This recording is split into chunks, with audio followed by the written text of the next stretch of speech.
Estamos materialmente en el cierre de este Congreso Nacional y la vertiente internacional del Código Nacional de Procedimientos Civiles y Familiares.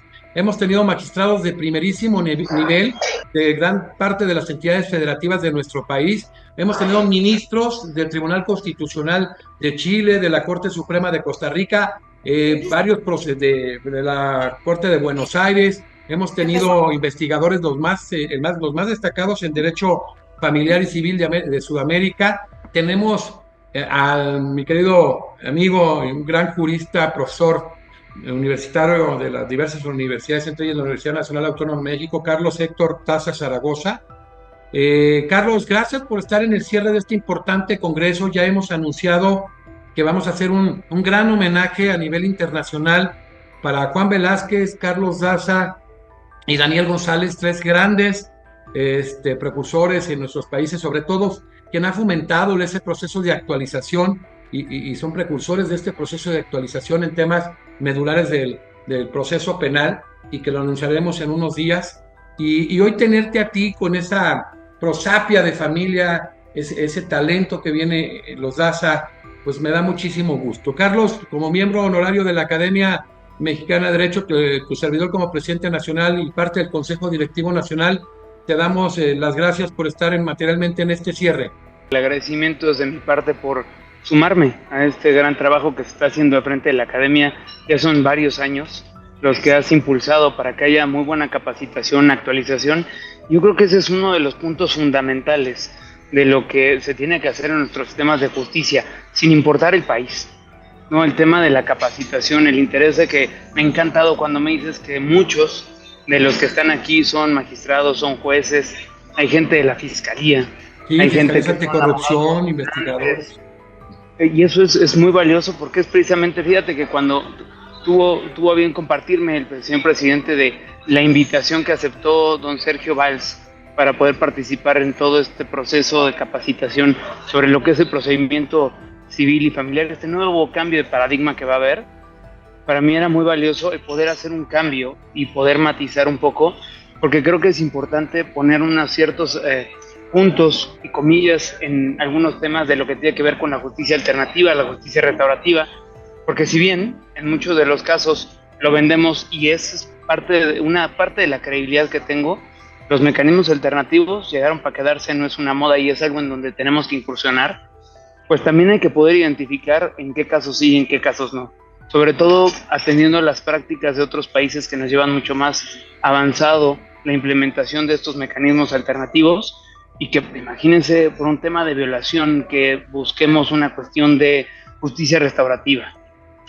A inicio, cuando nosotros viene el cambio de sistema, les planteo, fui a una conferencia en la Universidad Nacional Autónoma de México, en mi Facultad de Derecho, en donde justo se debatía de este cambio de paradigma de pasar de un sistema mixto, sistema que conocíamos como inquisitivo, al sistema oral acusatorio. Y uno de los puntos era hablar de las salidas alternas al proceso. Y me acuerdo perfectamente cómo estaba el doctor Miguel Ontiveros Alonso, planteando el que hubieran una consecuencia distinta o que tú durante el proceso, ante la comisión de un hecho ilícito, pudieras reparar el daño. Pero la visión en ese entonces, hace 15 años aproximadamente, era todavía muy, muy corta, si no es que hasta 20 años, de lo que realmente debemos de entender como lo que es la justicia restaurativa, este amplio espectro de lo que se tiene de la Ley General de Víctimas, ¿no? Estos 5 enfoques de lo que se deben de restaurar, pero algo que para mí es fundamental es el sanear el tejido social. Mi querido profesor Carlos Héctor Daza Zaragoza, orgullosamente de México, coordinador de la Comisión de Derecho Victimal en el Ilustre Nacional Colegio de Abogados de México. Es especialista en victimología por la Universidad de Sevilla, España. Egresó de la Universidad Iberoamericana, obtuvo los grados de licenciado en Derecho y maestro por la Universidad Nacional Autónoma de México, donde ha realizado el doctorado. Es especialista por la Universidad de Salamanca, España. Es mediador privado con fe pública con número de registro 586, certificado por el Poder Judicial de la Ciudad de México. Es coordinador de la Comisión de Derecho Penal Económico del INCAM y presidente del Colegio de Profesores de Derecho Penal de la Facultad de Derecho de la Universidad Nacional Autónoma de México, donde evidentemente es docente desde hace 8, 9, 10 años.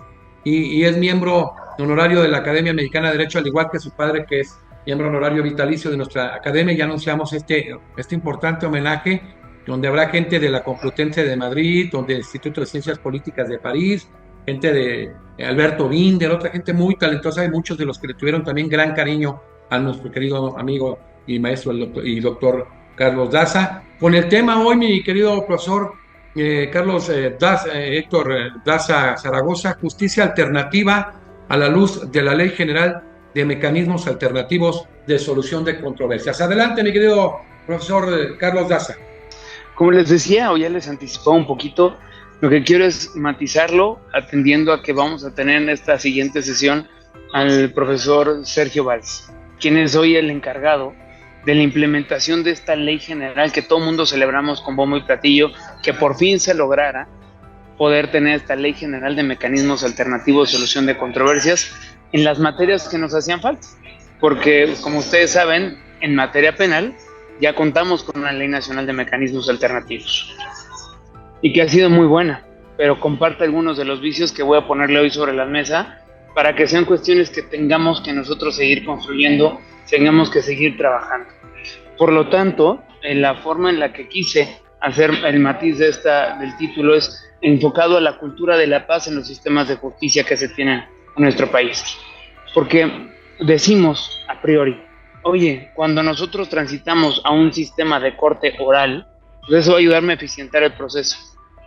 En sí mismo, ¿no? El profesor Binder y grandes autores que han hablado sobre y han impulsado los procedimientos orales, no es solo en sí mismo la oralidad lo que permite que sea un proceso más eficiente, que realmente cumplas con lo que dice nuestra Constitución, de poder hacer una justicia que sea eficaz, que sea eficiente a la ciudadanía. Y no es, este es un segundo punto que quiero poner sobre la mesa, no es una cuestión como anteriormente se señalaba, es que el tema de las injusticias o la corrupción radica en el Poder Judicial. Para nada. Este es un trabajo de todos. Este es un trabajo en donde interviene precisamente la judicatura, jueces, magistrados, gente sumamente estudiosa y valiosa, muchos de ellos que yo tengo la gran fortuna de conocer y considerar mis amigos y que han dejado su vida, el día a día a su familia, por poderle brindar a los justiciables ese acceso y esa voz a la justicia. También las fiscalías, ministerios públicos que trabajan de sol a foco, como le decimos en el argot, y con un sueldo en muchas ocasiones muy bajo, han sido los grandes olvidados por su lado, para poderle dar, imagínate, tienes 1,000, 8,000 carpetas de investigación, un solo ministerio público con sueldo de 2 secretarios, es algo materialmente imposible, pero eso sí estamos para exigir los primeros. Del otro lado, pues, también tenemos los profesionistas, tanto como defensa, los defensores públicos, los defensores privados, asesoría jurídica, todos formamos parte de este proceso. Y hay un elemento, un actor que para mí es fundamental, que quiero empezar por ahí. Recuerdo en una conferencia que dio precisamente en el proceso de implementación del sistema de justicia penal, el ministro Jorge Mario Pardo Rebolledo, en donde dice, después de la reforma que hubo a la Constitución para introducir al proceso penal acusatorio, iniciaron las capacitaciones, hasta se recordarán ustedes, tuvo la CETEC, ¿no? Esta secretaría para poder hacer la implementación. Modificamos, teníamos salas de oralidad preciosas en muchos de los estados, en el nivel federal, capacitamos jueces, magistrados, ministerios públicos, los abogados, cada quien en su área, pero hubo un gran actor que no se le capacitó, y es precisamente la ciudadanía. Hoy en día, o sea, nunca se le explicó, quiero acotar mucho este punto, a la ciudadanía qué esperar de este procedimiento. Tan así que cuando inicia el proceso penal acusatorio, al mes empezamos con una cuestión en los periódicos y la puerta giratoria del procedimiento penal. Y, oye, a ver, momento, si nosotros partimos de la presunción de la inocencia, partimos de que hoy en el proceso lo que se va a privilegiar de acuerdo a la Constitución, en el artículo, como ustedes saben, 17 de los mecanismos alternativos de solución de controversias, se debe privilegiar sin que pongamos en riesgo este principio de legalidad. Si estamos buscando que esta persona acceda a acuerdos reparatorios, que no en todos los casos tiene que haber prisión preventiva oficiosa, que se debe de analizar cada caso en concreto para poder determinar cuando existe un riesgo o, como lo decimos técnicamente, una necesidad de cautela. ¿Por qué señalar a una cuestión normativa cuando lo que buscamos nosotros precisamente es implementar como columna vertebral a lo que es la justicia alternativa y la justicia restaurativa? Y ahorita voy a andar un poquito más de eso. Trasladado esto a lo que vemos, lo que vislumbramos del nuevo Código Nacional de Procedimientos Civiles y Familiares, va de la mano. El gran éxito que tienen en otros países los procedimientos orales para que sean eficaces, sean eficientes, es que hay una gran participación de todos los actores para poder lograr acuerdos reparatorios, para poder llegar a las salidas alternas del procedimiento. Y eso logra descongestionar. Primera conclusión que les quiero compartir. Es mentira, ¿no?, que sea la gran panacea de los mecanismos alternativos. Desde siempre ha existido, y quienes se encuentran en litigio, incluso aquí con nosotros jueces, me ha tocado platicar con jueces muy, muy valiosos acá en la Ciudad de México, algunos otros estados, me dicen: oye, Carlos, a mí me ha tocado en un procedimiento familiar en donde se están peleando entre dos personas en un tema de divorcio, que por los abogados no llegan a un acuerdo. Cuando llego a sentarlos y les explico: a ver, ustedes ya saben cuáles son sus derechos, ustedes no pueden entrar con sus abogados, entren aquí. Esa es la gran oportunidad que tienen, en los que ambos, escuchándose cuáles son sus necesidades, cuáles son sus pretensiones, y sabiendo cuáles son los derechos que les corresponden, incluso el de sus hijos, no ocupándolos como mero instrumento para poder pedir dinero a cambio, logren un acuerdo y se eviten gastos en lo económico, un desgaste emocional, que eso es algo que, derivado de la pandemia, yo me ha gustado mucho trabajar en eso, cómo trabajar en la cuestión personal, individual, psicológica, hasta si quieren espiritual, que las cosas tan complicadas nadie tiene la vida comprada. Entonces, ustedes, quitándose el desgaste de un procedimiento tortuoso, en donde llega un expediente a un juzgado con toda la preparación, pero que únicamente puede visibilizar esto, el expediente, quiero escucharlos a ustedes y que lleguen a un acuerdo. Y en cuestión de una sesión, en una reunión con el juzgador, abriéndolo así, cierran un proceso que pudo haber llegado a años, si no es que hasta generaciones, como en muchas ocasiones pasa en los procedimientos sucesorios. Vean nada más lo valioso que es el que puedas tener esta cercanía, por un lado, para poderse escuchar entre las partes, principio de voluntariedad que rige a los mecanismos alternativos en cualquiera de las materias, pero también, por otro lado, que puedan todos estar en misma sintonía y quitarnos, en el caso hablo a título personal como abogados postulantes, del: es que los mediadores me van a quitar trabajo, es que un conflicto que tenemos. Entre más yo tenga en litigio a un cliente, más dinero voy a ganar. Eso es un error. Yo soy partidario, y eso pues tengo la gran fortuna, la gran bendición de haber nacido en una familia de un abogado postulante. Y es mejor que la postura o la visión que tiene tu cliente es: me ayudó a resolver mi conflicto en cuestión de días, meses y demás, con un buen arreglo que me satisface en forma completa cualquiera de los lineamientos de lo que establece como reparación integral del daño, a tener que estar sometido a un procedimiento y a evaluaciones psicológicas y revictimización. Y en muchos de los casos, sin que yo llegue a tener una sentencia condenatoria que de forma errónea podemos entender como el hacer justicia. Hacer justicia realmente hoy en día, para mí, va en un sentido mucho más amplio. Una parte muy valiosa, que es lo que hacen los juzgadores, pero eso será solo para aquellos casos muy en particular, en donde no aplique, en donde no alcance una salida alterna al proceso. Pero para todos los demás, incluso hay una estadística, platicaba recientemente con el magistrado Rafael Guerra Álvarez, ahora que tuvo su informe, magistrado presidente del Tribunal de la Ciudad de México. Si del gran grueso que tienen de juicios o procesos en el tribunal, estás hablando que el 70% es de materia civil, familiar, mercantil, en donde el grueso es materia familiar.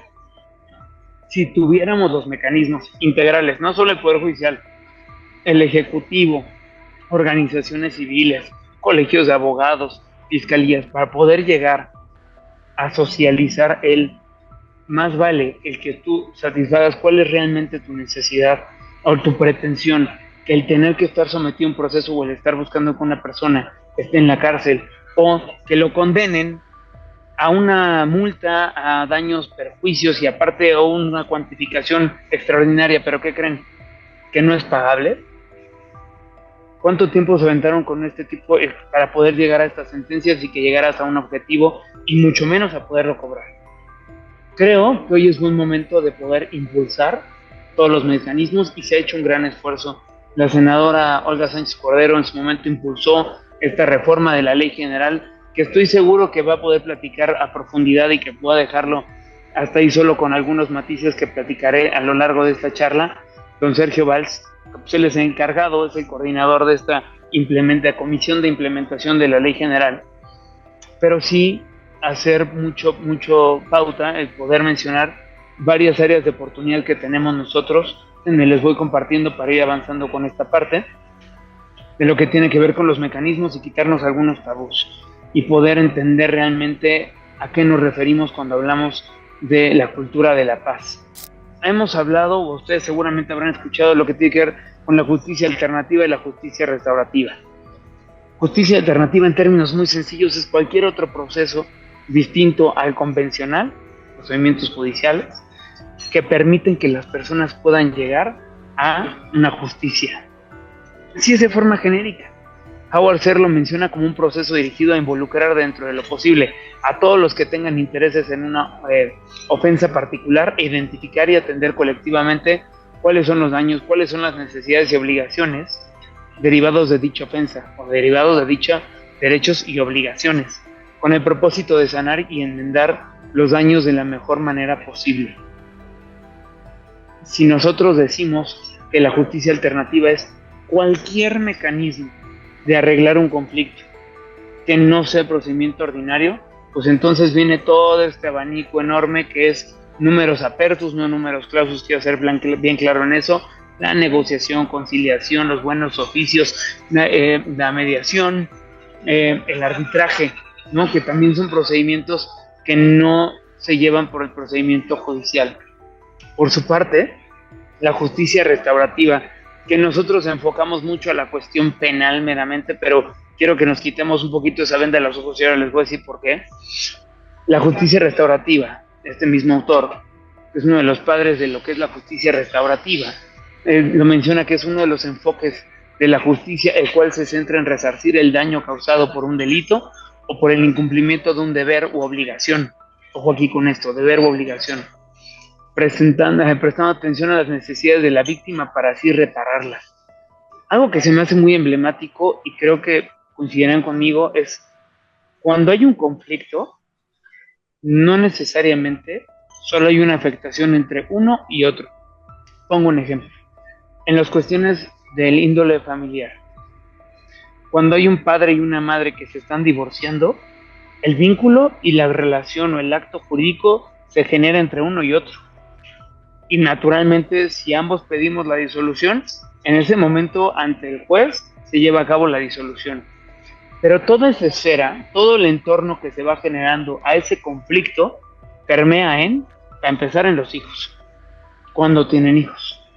Los padres o madres de las dos personas que se encuentran en el matrimonio. Si se dan cuenta, ya estamos hablando de la sociedad o de un entorno que involucra a estas dos personas que a priori entenderíamos que se encuentran en conflicto. Y vean nada más qué valioso es que cuando hablamos de la justicia restaurativa, esto se basa en tres pilares. Por un lado, uno de los sujetos activos, si lo vemos en tema penal, la persona que comete el hecho ilícito, la persona en conflicto con la ley, si hablamos de justicia del sistema integral para adolescentes. 2, la víctima. 3, la sociedad. El poder establecer un mecanismo que pueda de forma tripartita dar una solución al conflicto, cosa que no sucede en una justicia tradicional necesariamente, porque solo tiene ciertos alcances. Eso para mí es un logro que se tendría al poder implementar a la justicia restaurativa, no solo en la cuestión penal, sino también en todo lo que tiene que ver con la justicia. Por eso hablaba de la cultura de la paz en el título, y por eso tenía que hablar en un sistema amplio, apertus, de lo que es la justicia, los sistemas de justicia. Vamos a ver en números cómo están estos mecanismos alternativos o los mecanismos alternativos de solución de controversias en números. Como les dije recientemente, por ponerlo como un ejemplo, ya sé que tenemos varios también, el magistrado presidente Ricardo Sodi hizo su informe hace apenas algunas semanas, donde el informe de actividades 2024 del Consejo de la Judicatura de la Ciudad de México, 1. En cuestión civil, mercantil y familiar, ¿cuántos procedimientos iniciados hubieron? 217,000. ¿Cuántos asuntos concluidos? 158,000. Empezamos a tener un gap de lo que conocemos en la cuestión administrativa como un rezago natural de que no contamos con la capacidad del personal, recursos humanos, materiales, financieros para poder atender todo ese cúmulo de personas y todo ese cúmulo de necesidades. Si hablamos de la apelación de esta segunda instancia, ¿cuántos expedientes se han ingresado? 38,000, de las cuales resoluciones tenemos 36,000. Es un gran número. Yo sé que atendiendo a cada uno de los estados o cada uno de los países de los compañeros, amigas y amigos que nos acompañan el día de hoy, van a variar mucho los números, como me ha tocado en algunos lados donde he dado conferencia, Colombia, España. Ciudad de México es muy emblemático, en muchas ocasiones supera los propios números de un país completo. Pero esto es una forma muy sencilla para poder ejemplificar. Las unidades de gestión son estas áreas que van más enfocadas a lo penal. Ya pusimos el ejemplo de lo civil, mercantil, familiar, ahora hablamos con lo penal. ¿Cuántas carpetas se van judicializando? ¿Cuántas carpetas después de que fueran investigadas por el Ministerio Público tocaron la puerta del señor juez para que, de control, para poder formular imputación y que inicie el proceso? 44,000, más de 44,000 carpetas de investigación en un año, de las cuales se celebraron 101 audiencias iniciales. Aquí quiero hacer esta acotación. ¿Y por qué hay tanta diferencia? Pues porque las audiencias que se celebran no solo es la audiencia inicial, sino que también tenemos audiencias de omisiones, audiencias para poder solicitar la orden de aprehensión, para que se obsequien las órdenes de aprehensiones, órdenes de cateo, o incluso durante esta etapa del proceso, alguna modificación en la medida cautelar o algún sobreseimiento. Por eso es que se incrementa mucho el número. La oficialidad de partes común en materia civil y familiar tienen identificados como asuntos nuevos, imagínense nada más, 209,000 asuntos en un año. Es una locura para la capacidad o la cantidad de personal que tiene el tribunal, aun y cuando es muy grande y robusta, no se dan abasto, porque como ustedes saben, cada caso es en particular, es un traje a la medida.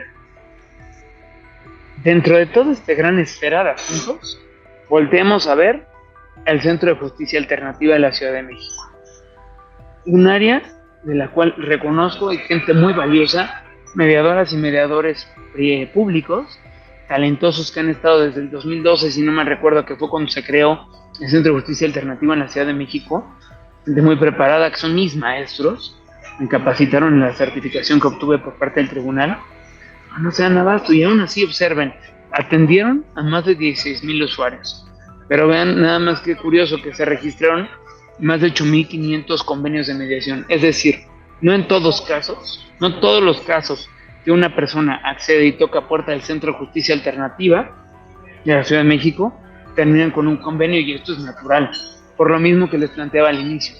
Cada uno de los conflictos especiales, y habrá casos en los que sí o sí habrá que dejar para la justicia tradicional, en donde el juzgador, con toda esta investidura y bagaje de conocimiento, tenga que determinar a quién le asiste a razón y a quién va a proteger. Sin embargo, hay muchos otros en los cuales puedes tú lograr este mecanismo partiendo de todos los beneficios que te da el haber escuchado a las partes, el que realmente se escuche cuál es la pretensión que tú tienes, el que uno a uno, conociéndose, puedan dar una alternativa de solución y acercarse con este mecanismo en donde el facilitador, como lo contempla la nueva Ley General de Mecanismos Alternativos, sea un facilitador de la comunicación y del respeto para que ambos puedan salir satisfechos del acuerdo al que se va a llegar.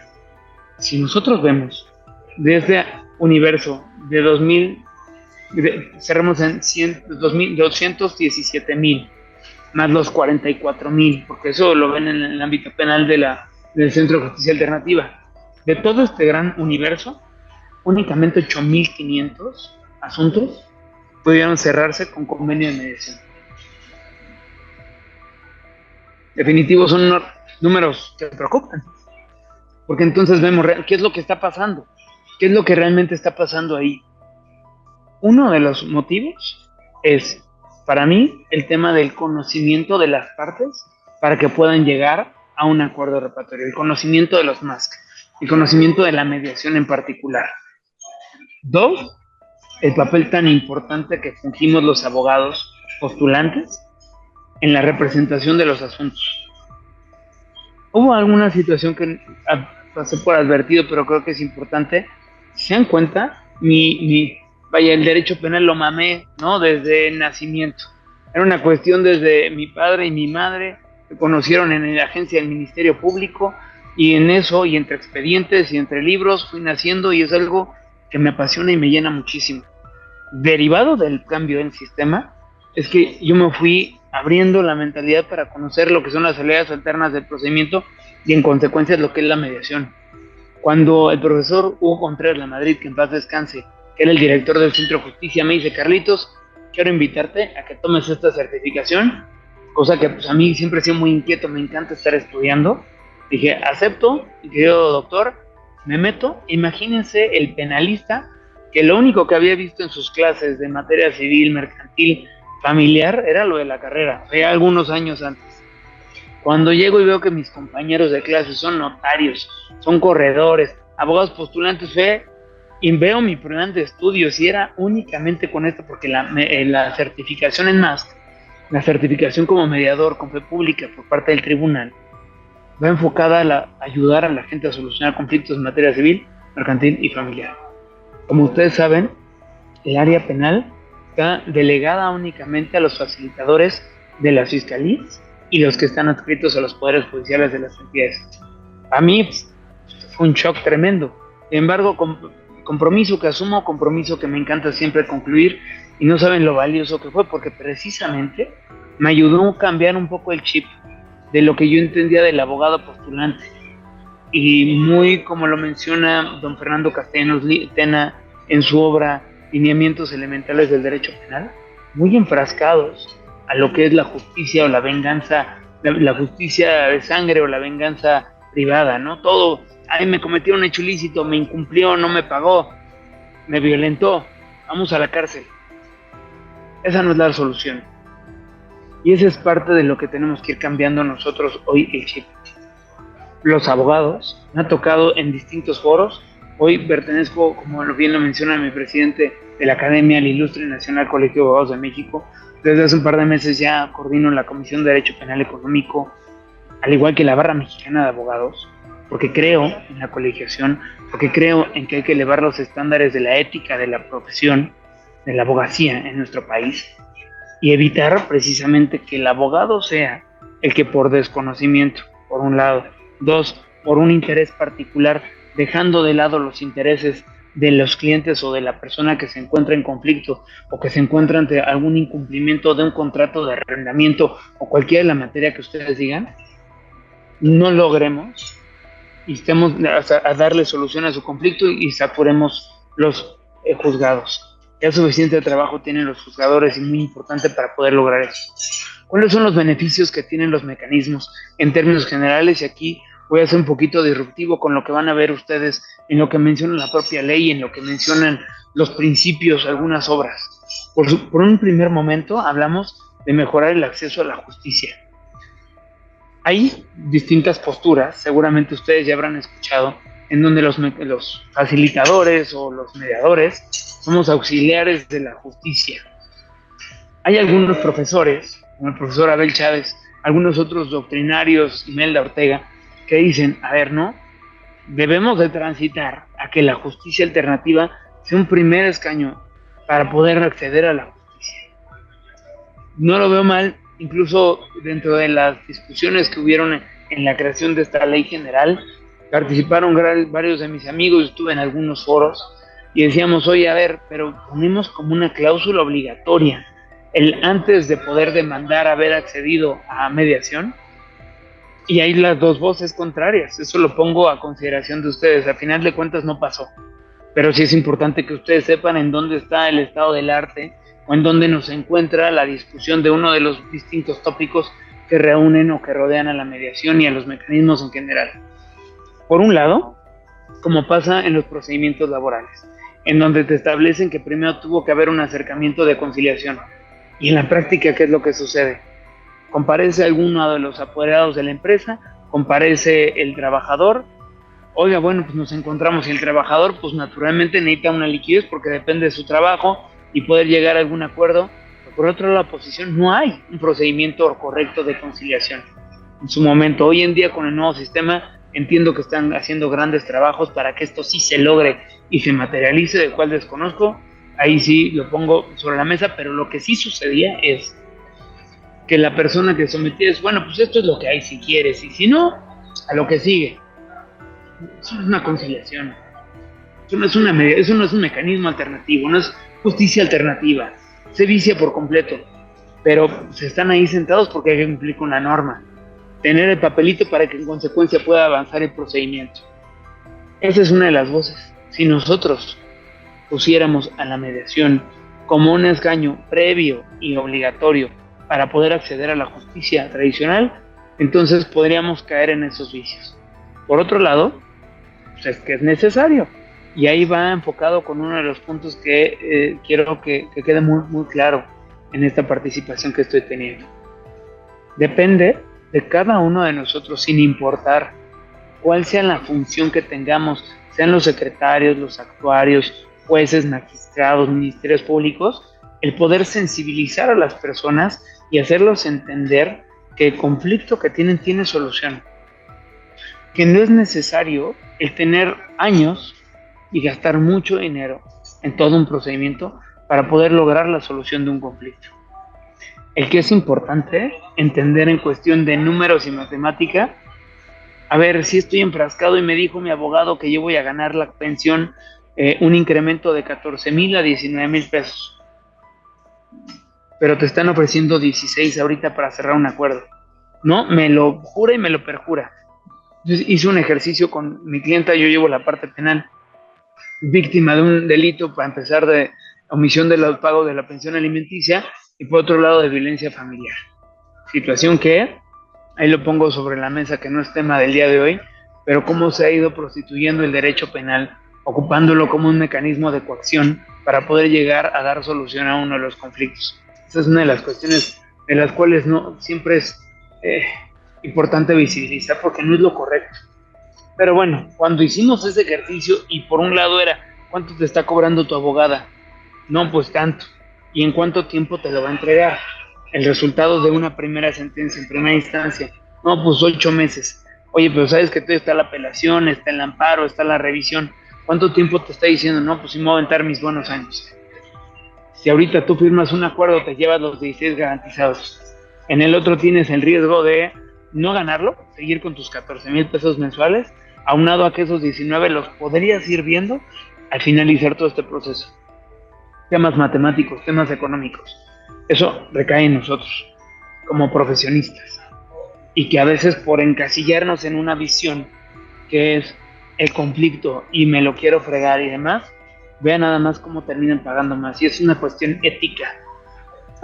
He escuchado a algunos profesores recientemente, el doctor don Otón Pérez Fernández del Castillo, mi maestro, el notario, el mediador privado número 1 de la Ciudad de México, mencionaba, hay que usar una frase que se ocupa en Estados Unidos, que es el think out of the box, pensar fuera de la caja, salirnos un poquito de ese conflicto, tener la perspectiva del especialista para que entonces realmente hagamos una ponderación, una valoración de los pros y los contras de lo que estoy peleando y lo que puedo yo ganar. Entonces, esto mejora sin duda el acceso a la justicia. Por otro lado, fomenta la cultura de la paz. Y aquí va muy relacionado con lo que mencionaba anteriormente. En el IPADE y en Harvard tomé ahí un curso sobre negociación, en donde lo que te enseñan es precisamente esta escuela de Harvard para las negociaciones. Pero lo que te enseñan es el cómo poder lograr un ganar-ganar para ambas partes.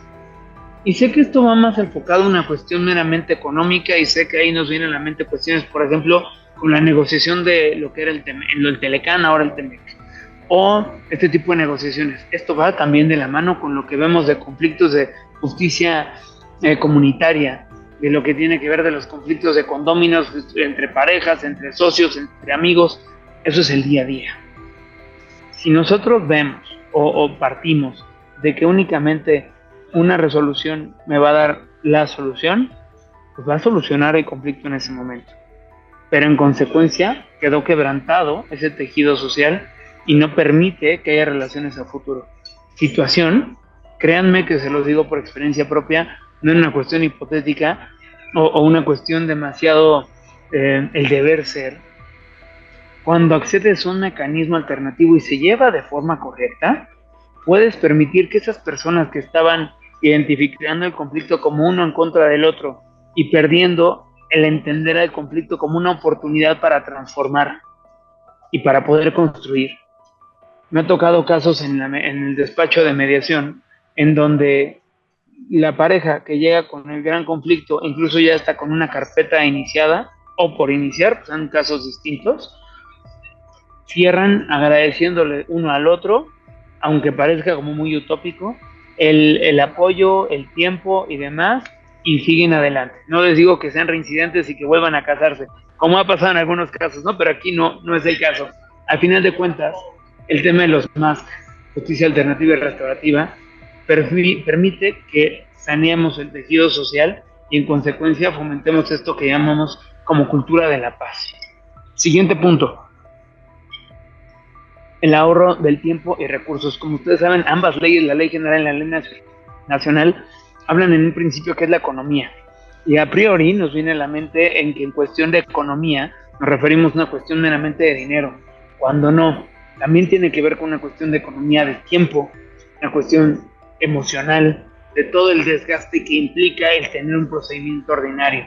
Cuando ya te hiciste 2 o 3 sentadas en unas sesiones de mediación o conciliación y lograste construir entre ambas partes. Garantizar soluciones flexibles para cada una de las partes. Como ustedes saben, los mecanismos alternativos van a depender o van a ser muy acordes a las necesidades y los tiempos que tengan ambos. Ellos son los grandes protagonistas de este proceso. Y en consecuencia, son los que van a ir marcando la pauta de cómo van a hacer las sesiones y en qué momento, siempre y cuando no contravengan cuestiones de derechos humanos que tiene que supervisar el mediador o, como se le conocerá posteriormente, el facilitador. Recuperar la confianza en la gente, en la justicia. A mí me duele mucho, justo tuve una capacitación que di en la Universidad de Salamanca a extraordinarios juzgadores de la JUFES, ¿no? De la Asociación Nacional de Jueces y Magistrados Federales. Incluso hay una diagrama, una pirámide de tiempo y de confianza. No sé si me pueden ayudar apagando el micrófono. Me parece que alguien lo encendió. Por favor, cierren el micrófono. Sí, vinieron, por favor. Perdón, Carlos. Hay una decisión plenaria. Con quien tenga micrófono abierto pueda ser expulsado de la sesión. Muchísimas gracias. Una disculpa, Carlos. Hombre, sin ningún problema. Hay veces que se nos pasa. Te conectas a la sesión y el aparato luego te conecta. Entonces, hablábamos de esta situación, el cómo recuperar la confianza en la gente. Entonces, este pilar hablaba de, en mayor participación de un tercero, menor es la confianza que se tiene en el proceso. Y el que era en ese entonces el presidente de la JUFED dice, oiga, maestro, yo creo que está mal esa diapositiva. Y le digo, a ver, lo escucho, por favor. Dice, no, los juzgadores, y ya me dio toda la explicación, cuestión que yo no doy en contra. Claro que los juzgadores hacen una gran labor y tienen todo mi respeto y sé el trabajo tan complicado que tienen en sus manos.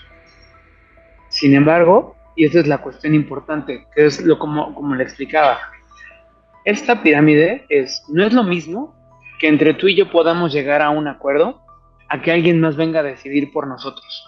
No es una cuestión atribuible al tercero, es una cuestión atribuible a entre mayor posibilidad tengamos de diálogo entre tú y yo, mejor o mayor satisfacción y confianza vas a tener tú y yo del acuerdo al que se va a lograr.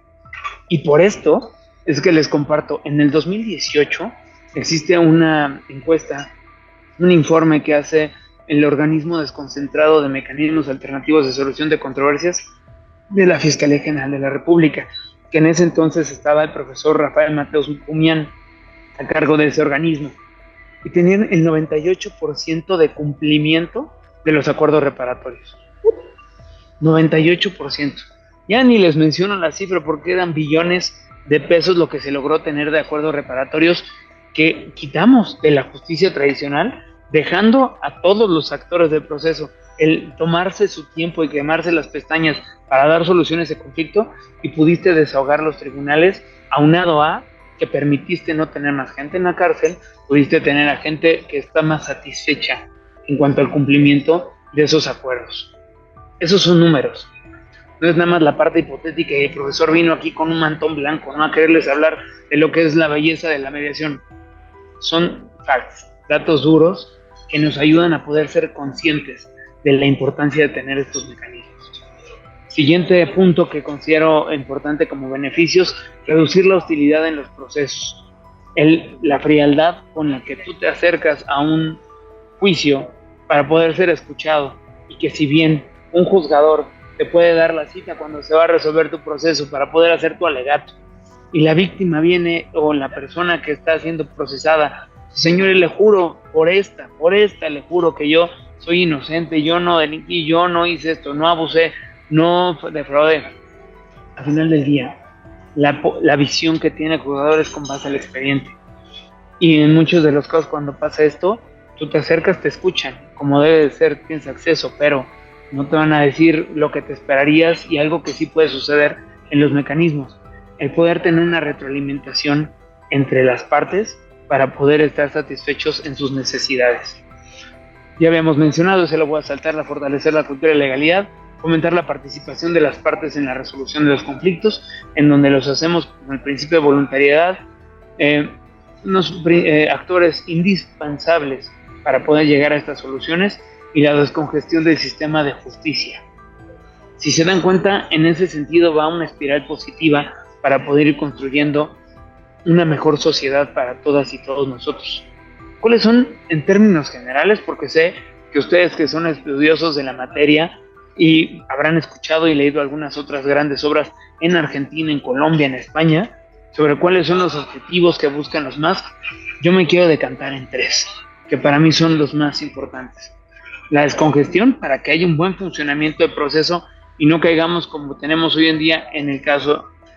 Yo llevo todo mi proceso penal, termino con la etapa inicial, la etapa intermedia, pero para que me señalen la etapa de juicio, hay un año en agenda para poder acceder a mi juicio.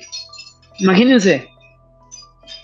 Entonces me dirán, bueno, pues si está en la calle está perfecto, pero si está en prisión preventiva, y ahora como está la política en mi país de regresar a la prisión preventiva oficiosa sin importar y violando totalmente los criterios de la presunción de inocencia, o sea, eso se me hace un absurdo, pero es lo que hay, ¿no?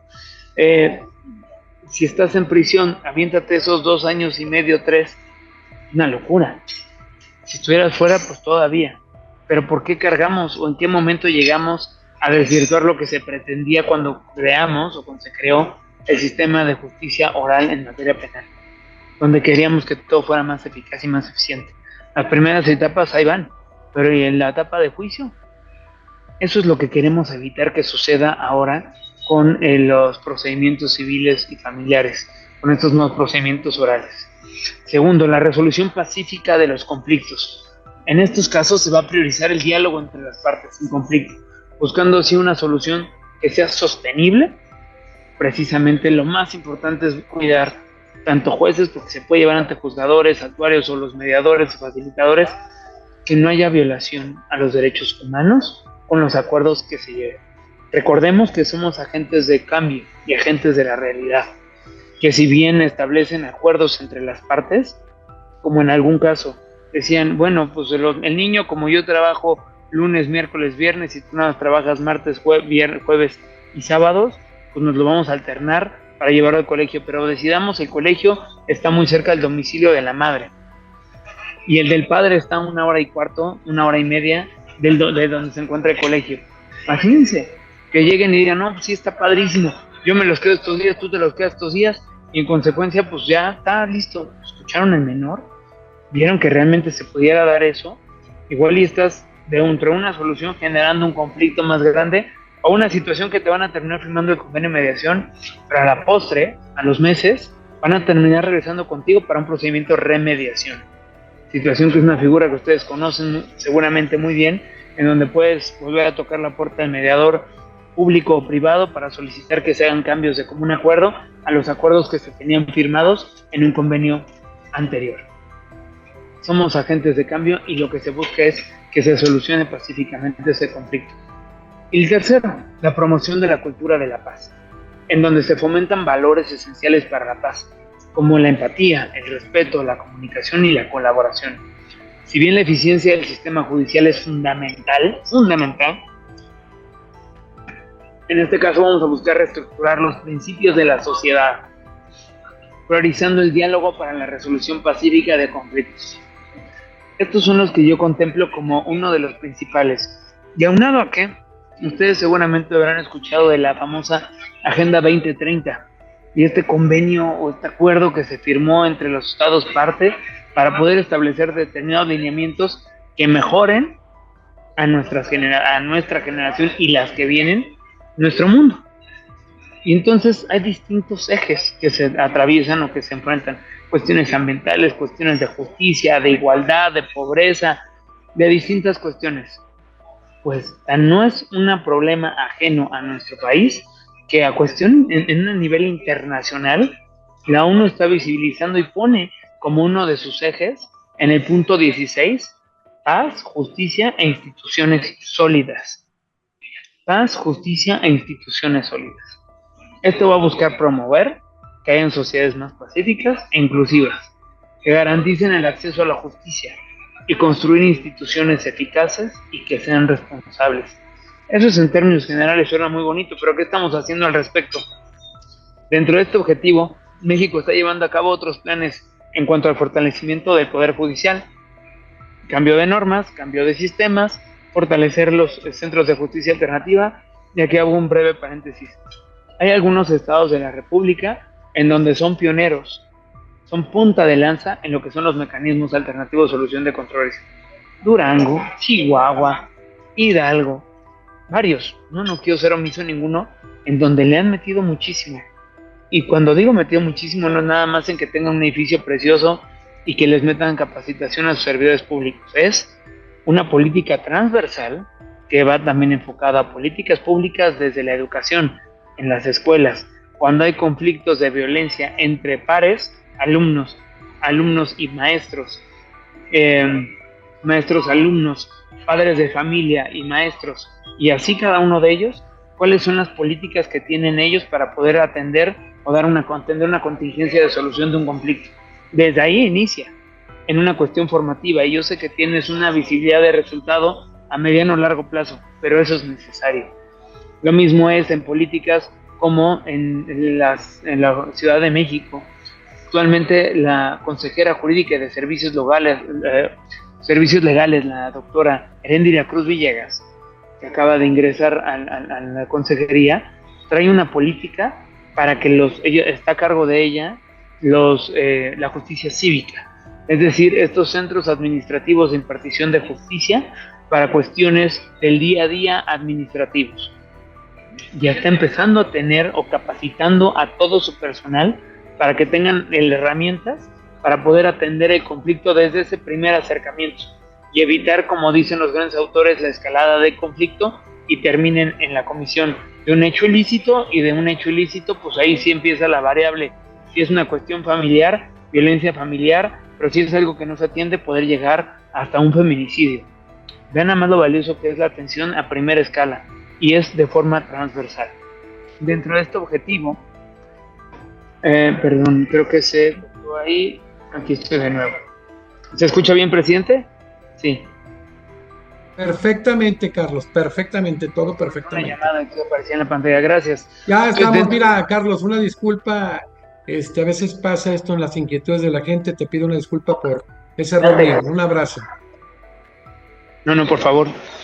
Dentro de este objetivo, México está llevando a cabo otros planes en cuanto al fortalecimiento del Poder Judicial, desarrolla una serie de reformas las cuales buscan deconstruir este poder con el fin de hacerlo más eficiente, dándole mayor relevancia a los mecanismos alternativos para la solución de controversias.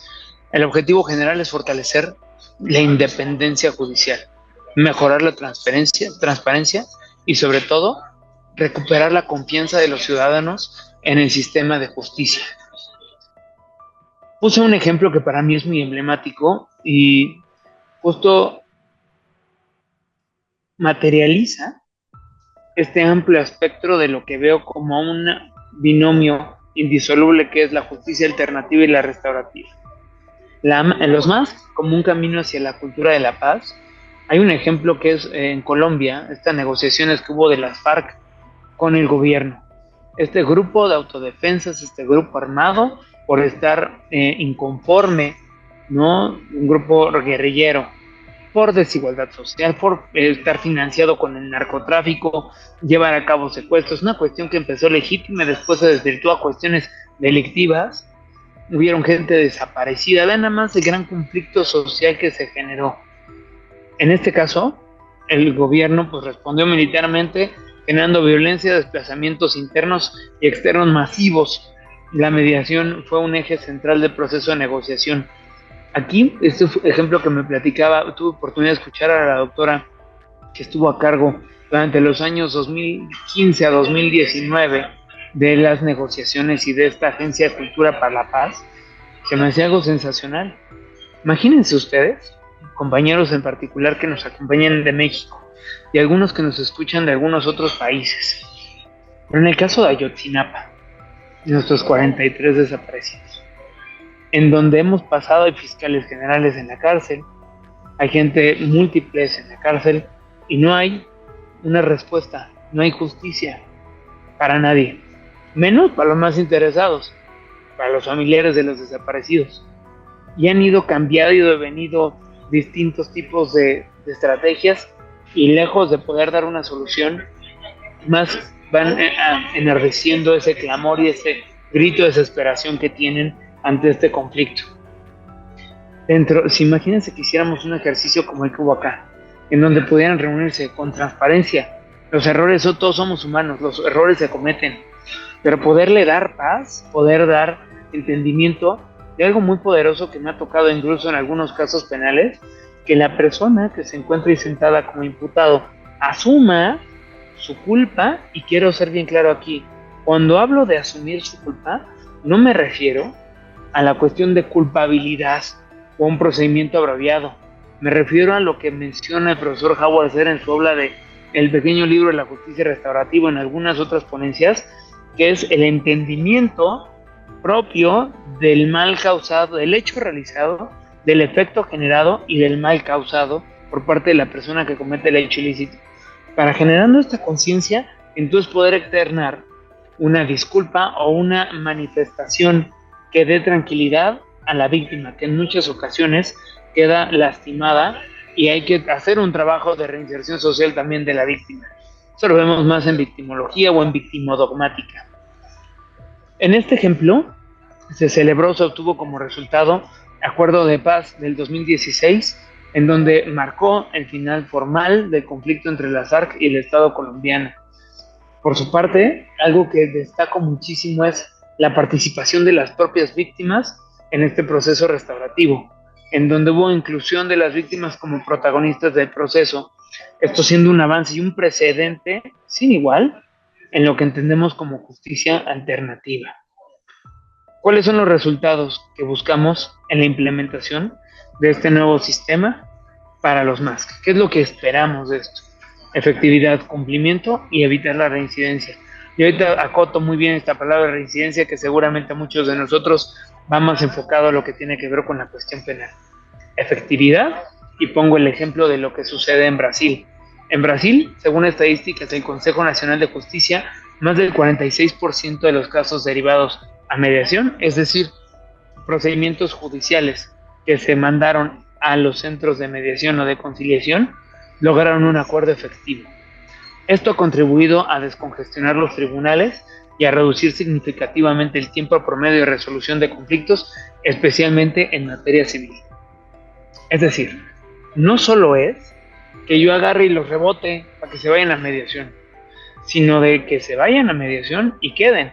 Y de los que queden, pues que en consecuencia se cumplan los acuerdos a los que se están llegando y no nada más sea como un cuello de botella en donde pues por quitar todo este tráfico de asuntos de aquí y mandar números alegres en mis informes, los mando para acá, en consecuencia termino, pero pues no se logró nada y ahí vienen de regreso. Entonces viene el cumplimiento. Igual en Brasil, el cumplimiento de los acuerdos logrados a través de los MASC supera el 80%, el 80% de efectividad. Eso se me hace algo sumamente importante, dado que las soluciones suelen ser consensuadas y adaptadas a las necesidades de las partes, lo que aumenta la aceptación entre ellas y por supuesto el compromiso para que se vea el cumplimiento de los acuerdos a los que ellos han llegado. Y por último, la reincidencia. Estudios hechos por la Universidad Industrial de Santander en Colombia, que habla sobre los aspectos criminogénicos de la reincidencia y su problema, y la revista Ciencia Latina han demostrado que los MASC tienden a reducir conflictos repetidos al abordar no solo el problema inmediato, sino también las causas subyacentes. Es decir, el poder sanear este tejido para que puedan existir o coexistir soluciones o relaciones a futuro. Vamos cerrando la participación. Por si tienen alguna pregunta o alguna duda, por favor. Va a haber varias. Vamos a regular ahorita cómo se va a hacer la sesión de preguntas y respuestas, mi querido Carlos, no te preocupes. Adelante. Implementación de los MASC, como ustedes ya saben, y este va a ser un breve preámbulo de lo que van a escuchar con mi querido maestro don Sergio Valls. Inicia con la creación de esta ley general recientemente de mecanismos alternativos. En México se crea una comisión para la implementación de los mecanismos. Esta comisión es presidida por don Sergio Valls, integrada por cada uno de los titulares de los centros de justicia alternativa de las entidades federativas, pero también participa organizaciones civiles y la academia. Oro molido, que puedan ser escuchados realmente las voces de todos los que intervenimos. Eso para mí es algo fundamental. Siguiente, esta comisión está integrada, ya dijimos, por representantes de diversas instancias gubernamentales, académicas, judiciales, de entre los que destaco el Poder Judicial Federal, Secretaría de Gobernación, instituciones académicas especializadas en Derecho. Ahí tengo mi duda, tengo mi punto, porque si bien estamos en un ámbito jurídico, para poder atender las necesidades, las emociones y demás, también necesitas una especialización o necesitas herramientas en técnicas de neurolingüística, neurocomunicación, en tema de psicología. En mi caso he tomado distintos cursos y tengo certificaciones, en particular las de conocer, que son muy valiosas para la cuestión de técnicas de neurocomunicación, el manejo o gestión de conflictos. Eso es básico, porque como abogado, cuando salgo de la carrera, al menos en la Universidad Iberoamericana y posteriormente en la UNAM, digo como, oye, pues nunca me enseñaron esto, me enseñaron el código y qué dicen los artículos y la Constitución, ¿no? Pero en ningún momento me dijeron, oye, Carlos, lo que tú necesitas es saber cómo atender al cliente, cómo ayudarle a darle confianza. Ahora manéjalo tú, ayudarles a la comunicación asertiva, a que haya una escucha activa, a que hayan técnicas y herramientas, el rapport, el resumen, edad y demás, para que puedas ayudarles a transitar el conflicto. Esas son habilidades que hay que ir agarrando con el paso del tiempo. Funciones de esta comisión, englobo 3, que para mí son muy importantes.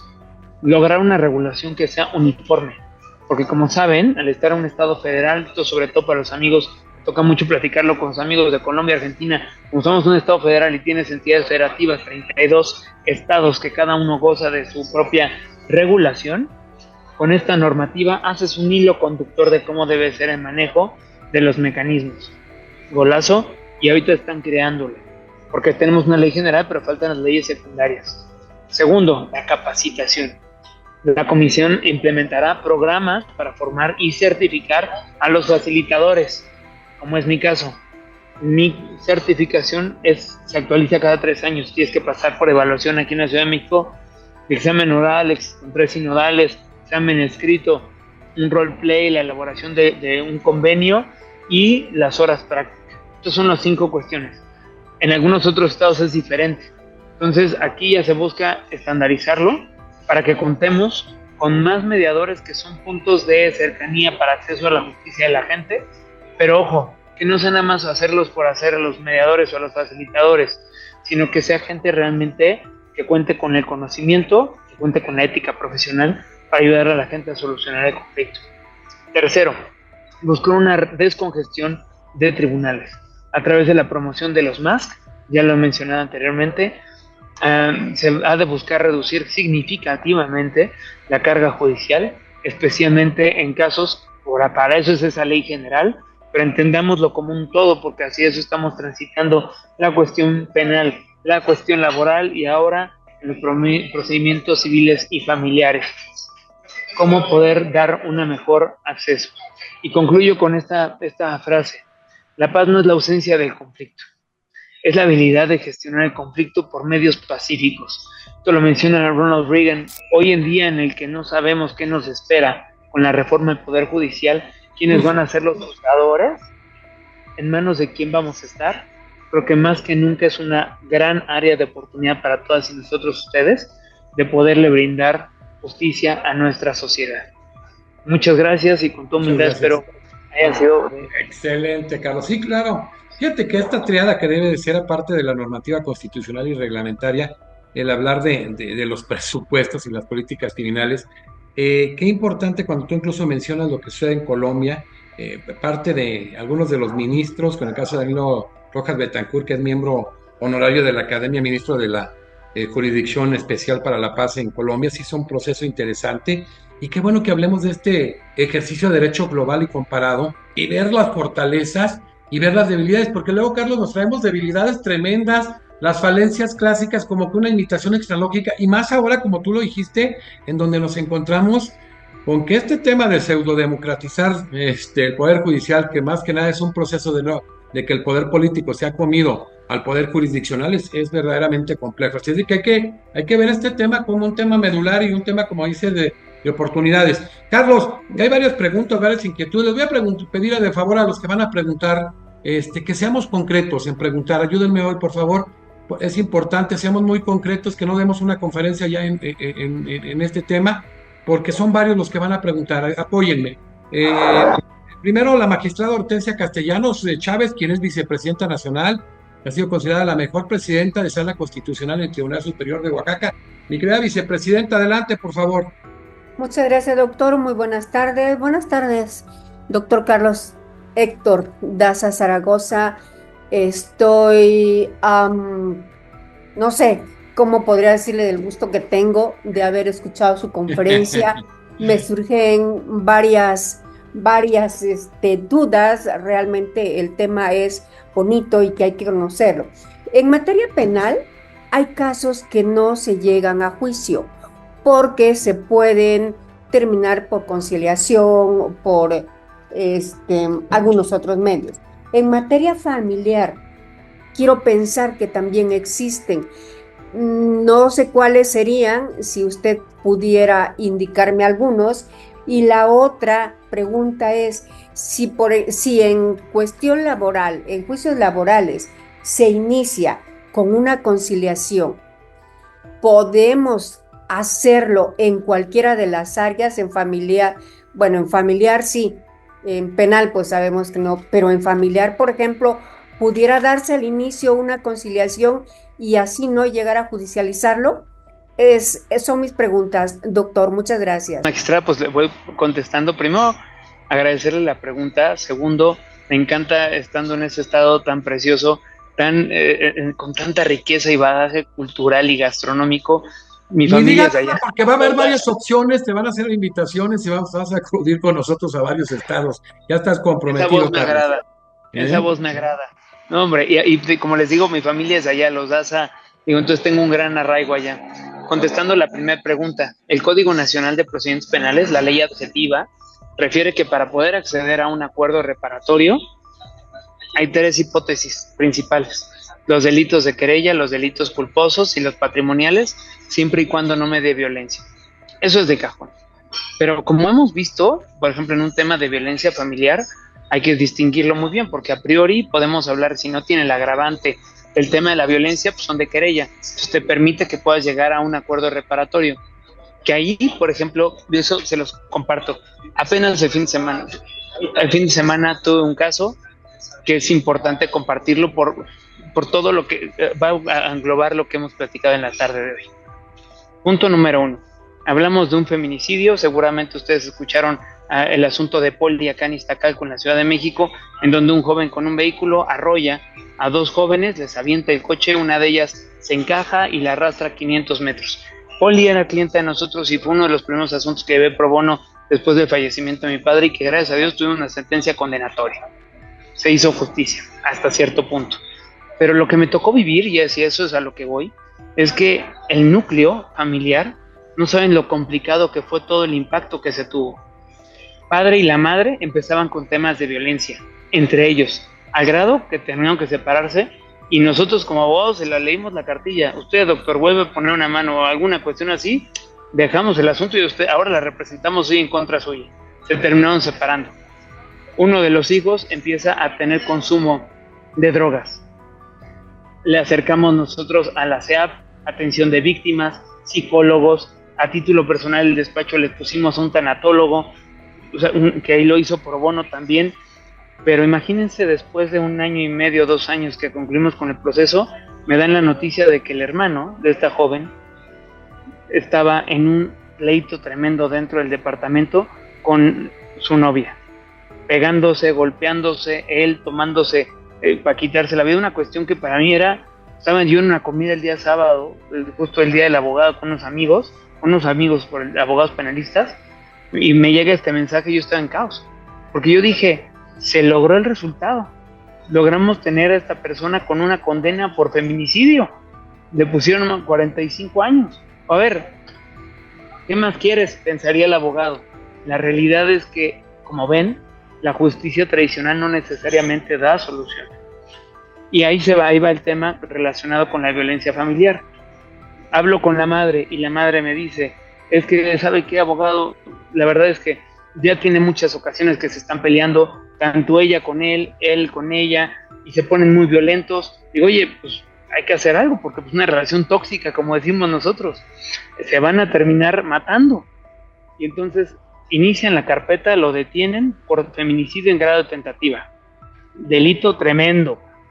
Y un joven que no tiene ingresos, recursos, trabaja para un tema de Uber ocasionalmente, pues decimos, mira, quiero conocer más, porque si nosotros lo defendemos y vemos un tema de ilegalidad en el control de la detención, nos lo llevamos.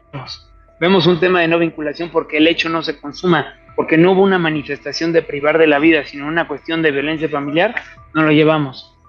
Pero internamente yo decía, oye, si me llevo a este chavo, va a regresar a su casa, y ella por haber presentado la denuncia, la madre por haber llamado a la policía, cuando ya hay antecedentes de violencia, ¿qué creen que iba a pasar? O sea, hasta lo peor, ¿no? Mínimo que llegara con reclamo. Entonces, para mí era una cuestión de mejor buscar una suspensión condicional del proceso, en donde no se cierra por completo, lo someto a un tratamiento de 6 meses hasta 3 años, en donde se someta a terapia psicológica, a que no consuma drogas, a tratamientos en cuestión de alcoholismo, una serie, no violencia, cursos de género, y al menos tratar de garantizar un poco el que este chavo haya escarmentado después de haber pasado 2 días en prisión y haber tenido así de cerca de tener la peor tragedia, un joven de 23 años, la peor tragedia de su vida, porque si no hubiera tenido una defensa, cosa que luego pasa, no aquí en México, en otros países, tampoco en Latinoamérica, para no hacer alusión, pero pues el Ministerio Público en esos lugares hace preguntas como con cierta incisión en, y entonces te quiso matar y te puso las manos sobre el cuello, ¿va? Pero entonces, no, pues sí es tentativa de feminicidio, cuando en realidad era una cuestión de violencia familiar. Entonces, este joven, pues podría acceder a la salida. La respuesta es sí, magistrada. Pero, ¿qué es lo que queremos nosotros? Si pues, yo digo, ya gané, soy un fregón, me lo llevé en el control de la detención, pero ¿realmente lograste dar una solución al conflicto? En mi opinión es no. Mejor que se someta a una suspensión, mejor que hayan condiciones para tratar en medida de lo posible, porque tampoco somos magos, ni somos los padres, ni nada para que nosotros nos hagamos de cargo de lo demás. pero que al menos que sí tenga capacitaciones, cursos y demás. El no consumir para mí es algo muy importante, porque ustedes saben que de acuerdo a los análisis de las cuestiones exógenas del crimen, eso lo manejan más los criminalistas, una de ellas es el consumo de drogas o de alcohol, que son potencializadores para el hecho ilícito. Si tú suprimes esto, en consecuencia disminuyes la posibilidad de que se cometa un hecho ilícito de este tipo, y más en el núcleo familiar. Espero haber podido contestar, magistrada, con la pregunta. Gracias, mi querido Carlos. Por favor, breves, porque le dimos opción a varios, hay muchas inquietudes. Diego Fernández Castillo, secretario de Organización Académica del Capítulo Estado de México, profesor de la FES Aragón. Adelante, Diego. ¿Qué tal? Muchas gracias, doctor José Jesús. ¿Qué tal? Buenas tardes, doctor Héctor Daza. Es un gusto poder contar con pues esta conferencia que nos dio respecto de los medios alternativos. Y bueno, pues en ese sentido a mí me surgen un par de preguntas, un par de situaciones que, pues analizando esta situación de la implementación de la nueva Ley General de Mecanismos, me brincan un poquito, ¿no? Lo primero es el tema de que pues la ley deja muy ambiguo este tema de cuáles serían las causales de improcedencia por los cuales no se podrían implementar los medios alternativos de solución de conflictos, ya que pues establece como obligación principal para estos nuevos facilitadores, que ahora se denominan así, mencionar o hacer del conocimiento a aquellas personas que quieran acudir a estos medios, pues cuáles serían los casos o supuestos en los que no será procedente, ¿no?, realizar o llevar a cabo una mediación de este estilo. Y bueno, en el caso de los derechos de las partes, también a mí me brinca un poquito este tema de que no se menciona que las partes puedan acudir a estas citas o estas reuniones o estas conferencias cuando son vía internet, pues apoyados o asistidos de sus respectivos abogados, ¿no? Entonces, sí me ha tocado ver en algunas centros de mediación que los abogadas les limitan esta intervención, ¿no? Gracias, Diego. Gracias, Diego. Muy buena pregunta. Primero, para la cuestión que tiene que ver con civil y familiar, en todos los casos se va a privilegiar el tema de los mecanismos. A diferencia de la materia penal, en donde sí existe esta limitante del requisito de procedibilidad que les mencioné hace un momento, en la materia familiar, pues y civil, lo que buscas es que las partes, al ser una cuestión de derecho privado, puedan acceder al mecanismo previo a iniciar con todo o activar el procedimiento judicial. Ahí hago un señalamiento. Acuérdense que ante la existencia de un conflicto, tú puedes acceder a un mecanismo ex ante, ni siquiera tienes que haber iniciado una demanda para poder ir al centro de justicia alternativo y que te den una fecha y cita para iniciar con tu mecanismo. Durante, en el proceso, y habrá que ver en dónde las etapas, porque por ejemplo en tema penal, hasta antes del auto de apertura a juicio oral te permiten tú llegar a una salida alterna o una solución alterna al proceso.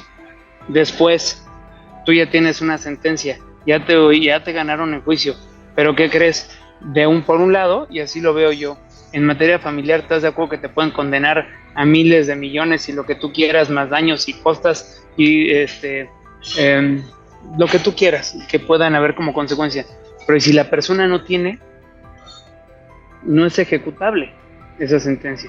Entonces, puede ser después el decir, mira, pues no tengo, pero pues llegamos a un acuerdo y entonces en consecuencia, y ahí es algo que me gustaría escuchar sobre todo a los jueces en materia civil y familiar, porque como les digo, yo me dedico al ámbito penal, pero si la norma lo permite, ¿cómo se materializaría ese proceso? Tengo yo uno, y les pongo el ejemplo en materia penal, en donde ya se agotó todo el proceso, ya estamos en ejecución, ya agotaron apelación, amparo, revisión, ya les explicaron cuál es la reparación del daño y la pena privativa de la libertad. Y se acerca el abogado hace una semana conmigo, me dice, Carlos, hay que ver cómo arreglamos este tema. Y hubieran venido hace años, ¿no? Porque llevan 6 años de proceso.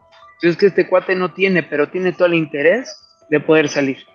Va a poner el pago de la reparación del daño más lo que ustedes pretenden ampliar como reparación integral del daño, y ayúdenos para que, prevaleciendo el artículo de la Constitución que habla sobre los mecanismos, que habla sobre la reparación integral del daño, que cumplimos esa necesidad de las víctimas, que no se le aplique la pena. Les soy sincero, es algo que apenas estamos explorando. Yo lo veo muy cuesta arriba, porque si ya agotaste todo el juicio, ¿por qué el juez de ejecución va a decir, bueno, ya no lo metan en la cárcel, tiene 6 años, 5 meses? Tampoco beneficios, ¿no? Tampoco beneficios. Ya no vayas a entrar. A ver, ¿y por qué no lo hiciste antes? Ya les platicaré en algún momento, espero una siguiente sesión que tengamos, qué pasó con ese asunto, si se logró cerrar o no, porque va a depender mucho del criterio del juez de ejecución. Si dice, se pasa su propia resolución en donde condena a distintas consecuencias jurídicas, multa, pérdida de derechos, reparación del daño y aparte la prisión, y solo con la reparación del daño y el pago de la multa voy a hacer a un lado las demás. No sé, yo creo que sí, en una interpretación amplia y que no hay violación de derechos humanos, porque es un delito patrimonial el que yo tengo, que es fraude, lo mismo sucedería en esta argumentación o en esta interpretación con las cuestiones de índole civil y familiar. ¿Ok? Esa es una. Y la otra pregunta con respecto a qué pasa con los derechos de las partes, en ningún caso, salvo que las partes lo pidan, y con una excepción muy en particular, ahorita digo qué es, se permite la asistencia de gente especializada con asistencia técnica, porque las partes son las que toman la decisión, porque el garante de que no haya violación de los derechos de las personas que están en el proceso de mediación es el mediador o el facilitador posteriormente. Entonces no se permite el ingreso de los abogados. Y te lo pongo en una cuestión práctica. Si tú ya estás llegando a un acuerdo conmigo, pero de repente me haces una propuesta en la que yo, siendo particular, sin ser abogado, de repente digo, pues suena muy bien, pero tengo dudas, ¿y qué pasa si? Y volteo a ver al abogado y el abogado nada más me hace ojitos de, no quiero y no lo voy a cerrar. Y eso es el gran problema que tendríamos metiendo a gente, en particular los abogados, a una sesión de mediación. Y la ley lo contempla, psicólogos, ingenieros, actuarios, pues supongamos que es una cuestión de una construcción, pagaste un arquitecto y no te lo hizo, un incumplimiento de un contrato, entonces pues yo no soy arquitecto, el arquitecto es fulanito de tal, y entonces me traigo a alguien para que diga, no, pues sí, efectivamente hay un dictamen que dice que usted no construyó con el tipo de material que se le pagó, en los tiempos, Para ese tipo de cosas se permite y es en donde más ayuda el facilitador. Gracias, Diego, espero haber contestado la pregunta. Gracias, excelente. Breves todos, por favor, porque, reitero, son muchos participantes. Adelante, mi querido, un extraordinario juez también, Jorge Luis Velasco, presidente del capítulo Oaxaca. Adelante, Jorge Luis. Gracias, doctor. Doctor Carlos, también muy amable. Seré muy breve. Escuché en algún tiempo que, precisamente trabajando lo de mediación, nos decían, hay que dejar de ser un poco más juez y hay que ser un poco más humano. Entiendo esta parte por lo que usted acaba de decir. Mi pregunta es muy concreta. Existen casos en los cuales a veces las propias personas quieren que el juez sea el que las escuche y que los ayude a mediar. ¿Qué tan conveniente o no es en el proceso de mediación? Gracias. Muchas gracias, vicepresidente. Muchas gracias. Qué buena pregunta.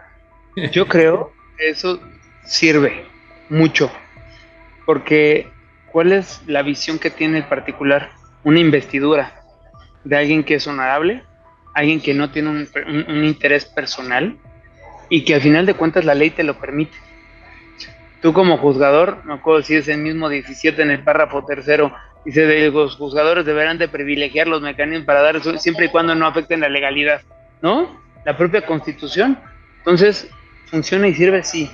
Amigos míos que se dedican, que son jueces en lo familiar, muchos de los asuntos los cierran así, porque entonces ya no es la visión de los abogados, ya no es como en la visión de la familia que envuelve a las partes, que en muchas ocasiones están llevándole, sino es esta tercera persona que es imparcial, que tiene toda una preparación y que les dice, a ver, yo sé que es lo mejor, ustedes pueden tener todo un procedimiento, sin embargo quiero que a ustedes de aquí no salgan sin una solución, y si ustedes salen, pues continúen con su procedimiento, pero esta es su gran oportunidad. La frase me acuerdo porque fue la que me compartió un juzgador amigo de acá de la Ciudad de México. Entonces las partes esa investidura y esa posición que tienen, la ven muy bien y les da confianza. Es un símil de lo que tienes como el facilitador, el mediador. Incluso yo no he notado, pero me haces pensar si sería lo mismo el ir con un mediador público que con un privado con respecto únicamente a este tema de su imagen. La realidad es que para mí ha sido igual, ¿no? Incluso hasta ha sido muy buena la que tenemos nosotros como mediadores, porque conocen a la persona, conocen su integridad, su reputación, y en consecuencia, cuando les llega la carta de invitación a la otra parte, pues investiga, ¿y quién es este cuate? No, pues académico, tal. Ah, bueno, vale, sí confío. Y entonces se someten a eso. Yo creo que sumaría y no hay ningún conflicto al respecto. Muchísimas gracias, Carlos. Un excelente litigante de Aguascalientes, el vicepresidente del capítulo Aguascalientes, Alberto Soto Hernández. Adelante, Alberto. Ahí va. ¿Qué tal? Muy buenas tardes, doctor Héctor, doctor Nádeja. Voy a cambiar mi pregunta en concatenación de la pregunta anterior. ¿Sí me escuchan bien? Sí, perfecto. Adelante. Perfecto, ok. En este caso en particular de la pregunta anterior es, ¿cómo se evita que el juez vicie su objetividad o pierda objetividad cuando está como facilitador o mediador en un asunto de N materia? O sea, es decir, si entre las partes cuando están en conciliación diciendo, ok, sí, me diste un dinero, no cumplí, en fin, ¿cómo evita el juez viciar su sentencia cuando él ya de primera mano escuchó o que una parte reconoció o no reconoció su responsabilidad? Gracias. Esa es la pregunta. Gracias, Alberto. Esa está padrísima y me gustaría igual que la contestara más un juzgador, porque te voy a decir cómo lo veo yo. Yo lo veo desde este ámbito. Claro. Tú como juzgador recibes las promociones de ambas partes y platicado con amigos que son juzgadores. Luego te das cuenta cuando ves que una de las partes va y te promueve cualquier cosa y me cerró el ojo y me hizo la cara y no sé qué y tal, y generas un prejuicio, que es algo innato de la naturaleza humana. Al final del día, el juzgador, con la información que se va llegando, genera un criterio. Lo mismo con cuestiones penales. Amigos que me dicen, puta, me cayó un asunto, pero lo veo así. Todavía ni siquiera terminan el juicio. Dicen, no, pues para mí está clavado, porque tal y tal. Yo lo digo, pues yo como litigante, oye, su señoría, no inventes, permite, déjalo, escucha hasta el final. No, ¿qué tal si viene el testigo, el que va a ponerle así tal cual la mano en la pistola y en la cabeza? ¿No? No, para mí ya está cantado porque es así. Entonces creo que es algo innato de la naturaleza humana, es una cuestión de la naturaleza humana, el que tú vas llegando a la información y creas un juicio. Ahora bien, como bien dices, si haces un procedimiento de mediación, al menos lo que yo sé, es que no es como que a uno agarre y dice, bueno, pues la neta sí yo la regué, pero pues lo que quiero es esto. No me ha tocado escuchar eso. Pero sí que empiecen las negociaciones y que haya disponibilidad de los dos, o que uno de ellos simplemente le diga a su señoría, yo no me puedo sentar a platicar con él o con ella, ¿no? Ni me lo ponga aquí porque me siento violentado. Nada más de sentarlo aquí, y eso tiene que ver con el lenguaje corporal, ¿no? Hasta estás con la mirada así, bajita y demás, porque te da miedo la persona con la que estás. Ya, el propio juzgador ya ni fomenta más la situación, porque no es su labor como mediador el nivelar a las partes, como si le tocaría a un facilitador. El tratar de nivelar las partes para que ambos estén en las mismas condiciones para poder hacer un acuerdo. Pero no sé si hay algún juez que quiera compartir. Bien, Arios, ¿quieres contestar, Víctor? Adelante, Víctor. Sí, claro, precisamente lo que dice el maestro y doctor Carlos. Cuando yo fui juez familiar y soy juez penal actualmente. Y cuando yo tenía esto, lo que dice el doctor Carlos es muy cierto. Yo notaba ese conflicto nada más de verse y decía yo, no, aquí no. Cuando yo veía de repente, pues sí quiero, pero es que me hable bien, a ver, bueno, entonces vengan, sí, entonces creo que es una cuestión de ponderación, no estoy hablando de derecho, una ponderación de humanidad, de ponerme en el papel de ellos, del report, para poder generar. De lo contrario, voy a terminar perjudicándolos. Gracias, querido profesor, estás excelente, porque en esta dinámica, que eres un talento, que es maravilloso tener todo esto que es la academia, ¿no? A veces nos equivocamos y entramos sin ser esto, pero todo el mundo está dejando actividades por estar aquí Y digo, no es justificar, ¿no? La culpa es mía.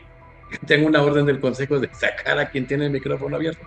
Pero qué padre esta dinámica, con una visión tuya de facilitador, de litigante, y la que hoy complementa nuestro vicepresidente del capítulo Oaxaca. Gracias, Jorge Luis. Ahora, igual, breves, porque hay varias. Ahora, de verdad se soltaron las preguntas, Carlos, quedaste, como todos los que han venido extraordinarios, muchísimas inquietudes. Mi querido vicepresidente nacional, el profesor investigador de la prestigiosa Universidad Autónoma de California Sur, Adrián de la Rosa. Adelante, Adrián. Muchas gracias, presidente José Jesús Naveja Macías. Pues qué gusto, hoy estamos de plácemes con el doctor Carlos Héctor Daza Zaragoza, digamos, nutritiva la charla. A mí me saltan algunas preguntas, pero por la llamada de atención de ser breves, me reduciré solamente a una, que me inquieta mucho, y es en la materia laboral a la cual me dedico. Para ser muy breve la pregunta, el nombramiento de los titulares de los centros de conciliación se hizo por medio del Congreso. Y además entraron con calzador prácticamente porque como fue, digamos, por medio de segmentos de cumplimiento en la implementación, entonces no hubo tiempo de capacitarlos. De hecho, llevan un componente político a estos nombramientos. Entonces, eso trae un gran problema, porque a la hora de cumplir con esta función de la que, digamos, tiene como finalidad la mediación y los medios alternativos de solución de conflictos, pues no se cumple porque no tienen la capacitación, no están certificados. Y vicepresidente, siguen varios. Ya lo sé. Entonces, la pregunta es, porque además de ese tema, está el otro componente también de que hay regiones del país que se especializan en diferentes, digamos, que la incidencia de temas, que de las diferentes materias, incluyendo la laboral, son diferentes o tienen más incidencia en ciertas regiones que en otras. Y de pronto que cuando se hace el diseño normativo, inclusive presupuestal, se designan determinadas cantidades sin tomar en cuenta que hay más incidencia de determinadas materias, por ejemplo, en lo laboral. Entonces la pregunta sería, ¿cómo se tiene pensado, digamos, tratar de solventar estos dos problemas, tanto el presupuestal como el de cubrir las necesidades digamos, de hacer efectiva la mediación en las regiones del país? Gracias, vicepresidente. Adelante, Carlos. Gracias. Es un tema que me ha tocado vivir, en el sentido de cuando la política sobrepasa, o sea, buscas a alguien de confianza y no al más capaz, tristemente, ¿no? Que la persona que nombran como titular de un centro de justicia no cree en la mediación, pero son cuotas, pero son acuerdos, pero son otro tipo de cosas. Y eso es lamentable, es un problema. Una solución, o sea, de inicio te diría, no creo que la haya, porque al final, o sea, al menos yo no la tengo clara, ¿no? Que sí, pues el tratar con los colegios, con la academia, todo eso, impulsar. Ahora bien, me ha tocado extraordinarios servidores públicos que no conocen la materia, llegan al cargo, pero tienen la apertura a poder escuchar a los gremios y entonces poder capacitar y poner atención en lo que requiere. Entonces, ese vicio que se tiene en nuestro sistema y que lo veo nulo ahorita, de poder contrarrestar para garantizar que las personas que asuman las titularidades de cierta área, y esto aplica para todos, cuente con los conocimientos y la capacidad, sobre todo cuando son cuestiones de elección legislativa, es complicado. Pero sí, lo que sí se hace, o lo que yo he buscado hacer es, cuando llegan titulares, es con la parte académica, la parte de la colegiación, hacer los acercamientos para visualizar cuál es el estado del arte, cuáles son las problemáticas, áreas de oportunidad y cómo podemos sumar para que puedan desarrollar un buen trabajo y en conjunto todos ser beneficiados por eso. Gracias. Y ahora en este tema, qué bueno que nos vas a acompañar, mi querido Carlos, porque vamos a hacer un manejo luego tripartita con UNAM ahí contigo, con Sergio Valls, el presidente nacional de Mecanismos Alternativos de Solución de Controversias, que nos vas a acompañar el siguiente martes, de mañana en 8, el 17. Y bueno, muchachos, los que quedan, vamos a hacer las preguntas porque ya vamos a las 2 horas, maravilloso, excelente, pero adelante, Karina González, presidente del capítulo de Nuevo León, excelente profesora e investigadora de la Universidad Autónoma de Nuevo León. Adelante, Karina, por favor. Doctor, y felicidades, doctor Daza, porque la verdad creo que contó con todos los puntos esta ponencia. Bueno, tengo un posgrado en MAS. Acá en Nuevo León lo hemos socializado y culturizado mucho, aunque sí es es difícil el proceso para extenderlo, pero mi cuestionamiento lo acaba de resolver con la pregunta del doctor Adrián, era sobre la certificación, que sé que a nivel de procedimientos, el código pues sí va a exigir la certificación, pero sé que en otros estados pues se ha estado nombrando, entonces era referente a lo mismo. Acá le mandan saludos, no pudieron entrar el doctor España y varios compañeros, Jesús España, que tienen el gusto de conocerlo. Acá se ha culturizado mucho y la verdad, excelente su ponencia. Ya me había contestado, entonces soy breve, nada más era para mandar los saludos. Va a estar Sergio Valls para que todo este tema ejecutivo nos lo explique. Y vamos a cerrar ya.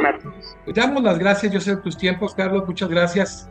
Es que de verdad es un grupo muy, muy inquieto, gente muy preparada. Pero ya vamos cerrando este congreso. Imaginemos rápido que estuvo ya el doctor Miguel Ángel Fernández, ministro del Tribunal Constitucional de Chile, Aida Kemmelmayer, la mejor procesalista de América Latina, miembro de la comisión, fue la que en el Código Civil y Comercial de Argentina impulsó todo el procedimiento familiar.